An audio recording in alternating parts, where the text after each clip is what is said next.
Talisker is the oldest distillery on the Isle of Skye. They've put out a lot of different whiskey. They put out the Dark Storm. Look at the color on this bottle.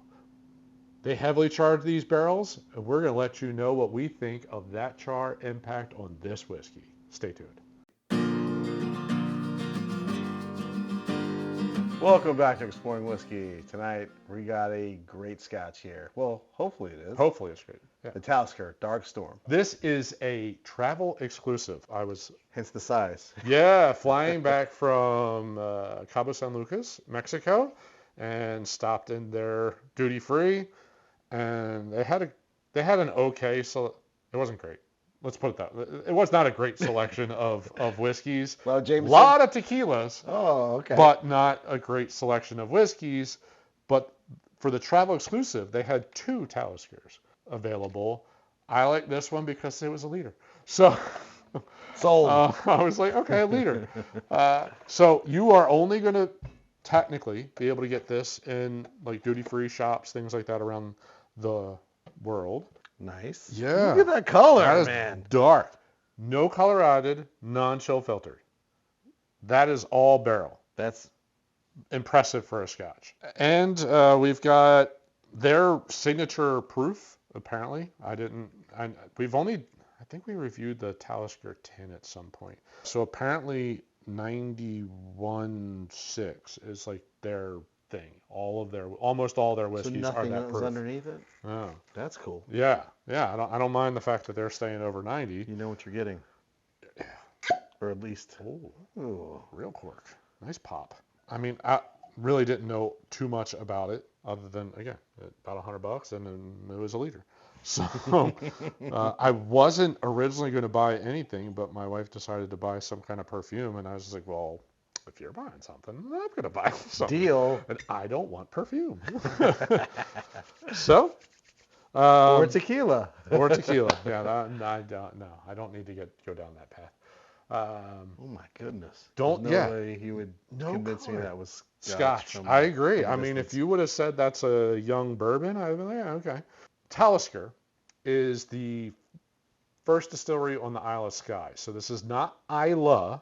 It's part of the island region of scotches. So think like Highland Park-ish. Okay. Like those kinds of profiles. So it's not that super crazy peat smoke that you get off of an Islay, but it's going to have some sea salt, some brininess, and they do use, it's peated moss. It's peated moss. Yeah. So we got some. Yeah. You're going to have some smoky We're going to have notes. some smoke. You're going to have a smoky note. Oh, that's interesting. That is grilled fruits. That's yeah. I immediately smelled a grilled pineapple. But man, it's amazing how the smoke is just there, but it's like subtle. It's not. It's totally in your face. It's part of the experience. There, but it's not so aggressive. Oh my goodness, the grilled peaches, pineapples. Salty. Could you grill some pineapple and put some rock salt on it? Maybe like that briny note is very nice. Just a touch of proof when you nose down, but not super aggressive. A lot of solid things going on here.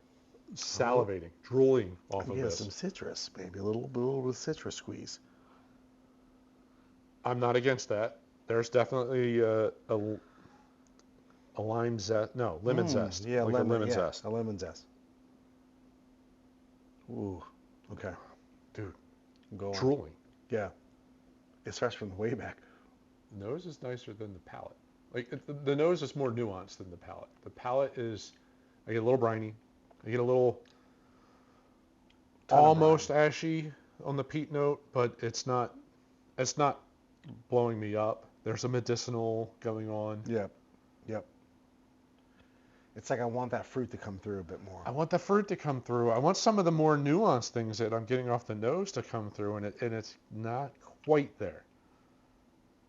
This is probably one I think will open up. Yeah. Now that the bottle's open. 2, probably needs to be in your glass for 5-10 minutes before you start tasting ingest it. Yeah. The end, I'm getting this slightly salted fruit. I definitely get the salt. There's no question about it. It's like when when you're sick and it's your throat hurt and you gargle with salt water. Yeah. And that like lingering, that's what the finish is this lingering like saline note. That's crazy. The nose is great. The palate doesn't quite live up to the nose. Way more fruit on the nose now. Yeah.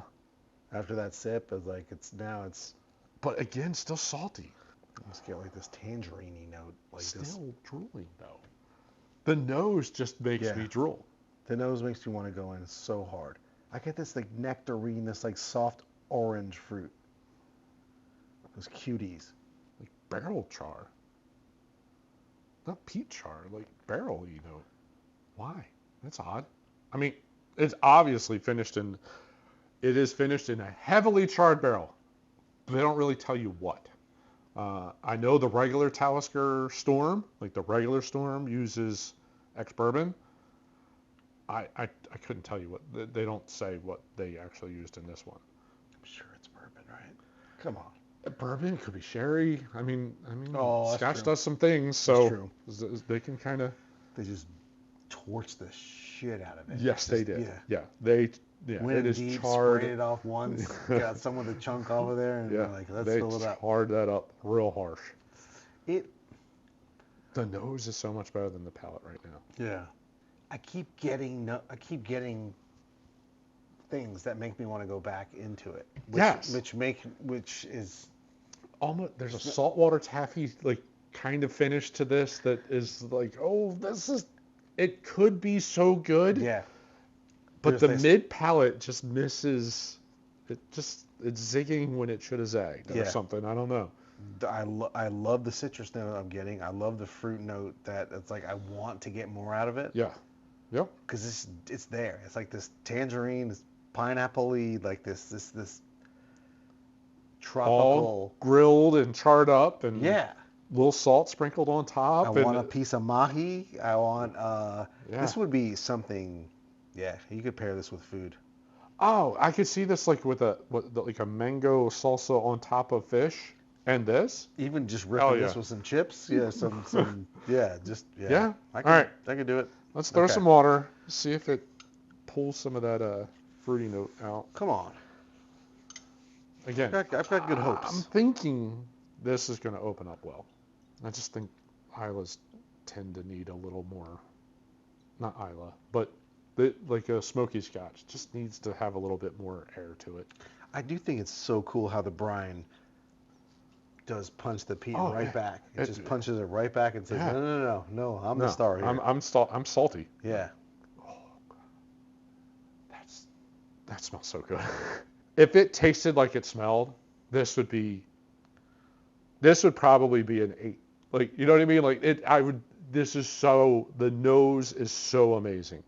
So many levels of the salt, a little bit of smoke, the fruity notes that come through. Like there's just so many things. You get all the senses. Almost everything is there in the nose.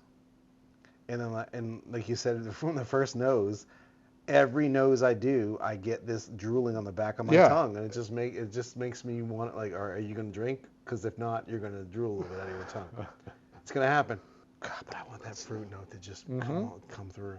Well, that's closer. Yeah. That's way closer.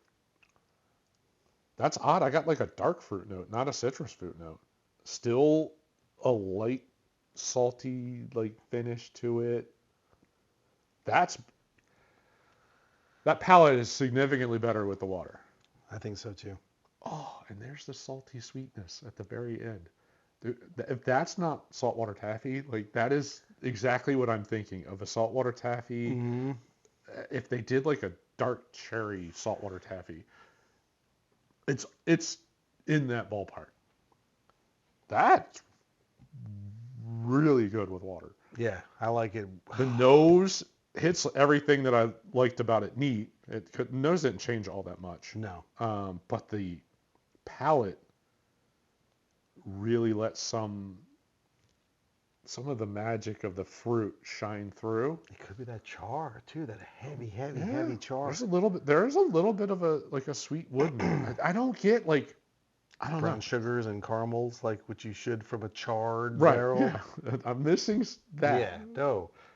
And that nose gets sweeter and sweeter the more it sits. This would be a cool one to sit around. And like you said, citrus. Yeah. The nose is citrus forward. Grilled, salty, sweet. Yeah, you should.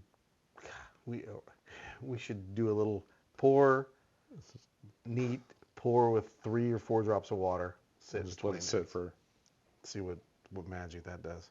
And it's got like all the touches of Isla. So like the definitely the briny note, definitely a smoky note, but none of them are like Isla aggressive. They're just kind of like they play in the whole pool of the sweetness and the like darker fruit on the palate. It's not citrus. I don't know what it is. And it's weird how the medicinal, for me, like the medicinal is that dark fruit. It's like it plays together so well. Okay. I'm not saying like it's like, is that Band-Aidy? No, that's like that's where I'm feeling the red, the cherry, the dark fruit. Yeah, really dark, not super sweet cherries. Just really dark cherries. Look, if you with salt somehow.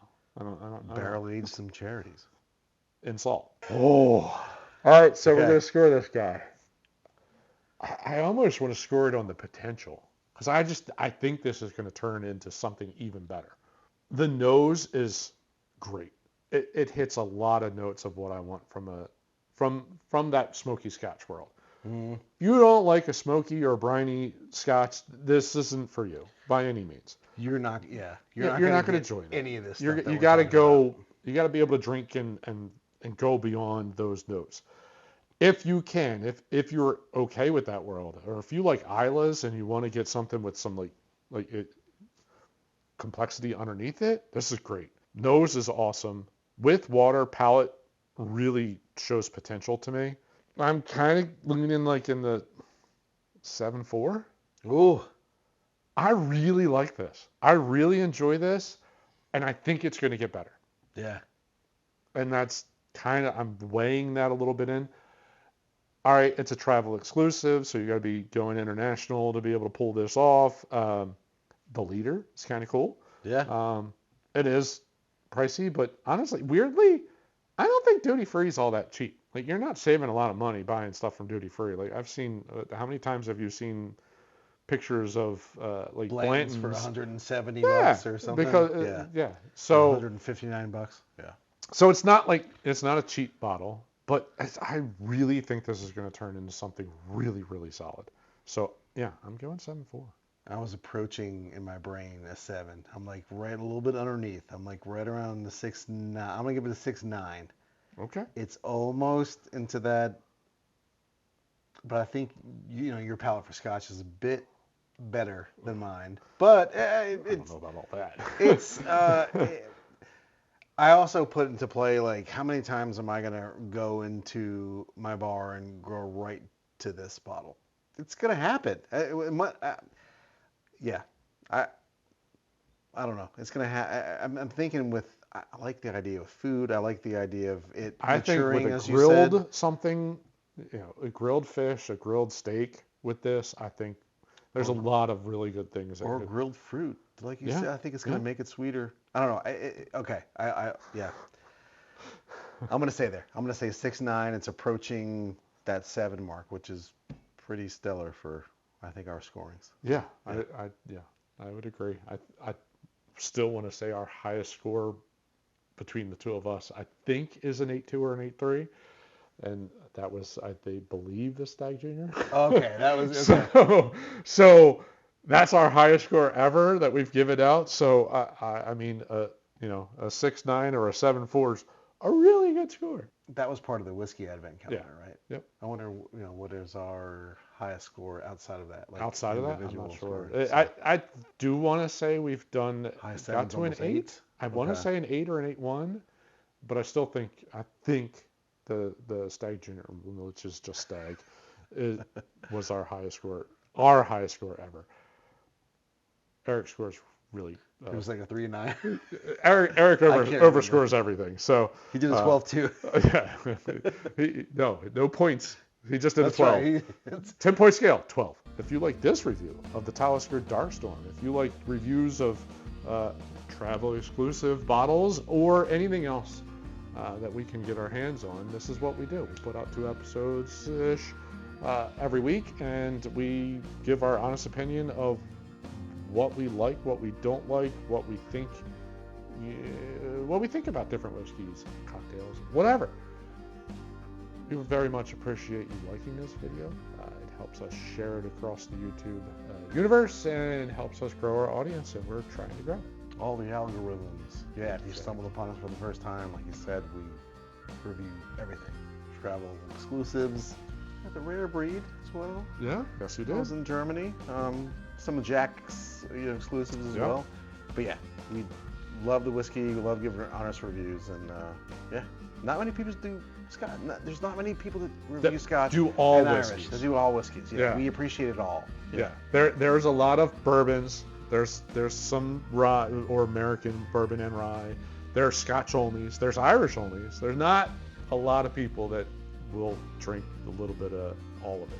Yeah, and single malts. We like the single malts. We do like the single malts. And we do. Yes, we do. Yes, we do.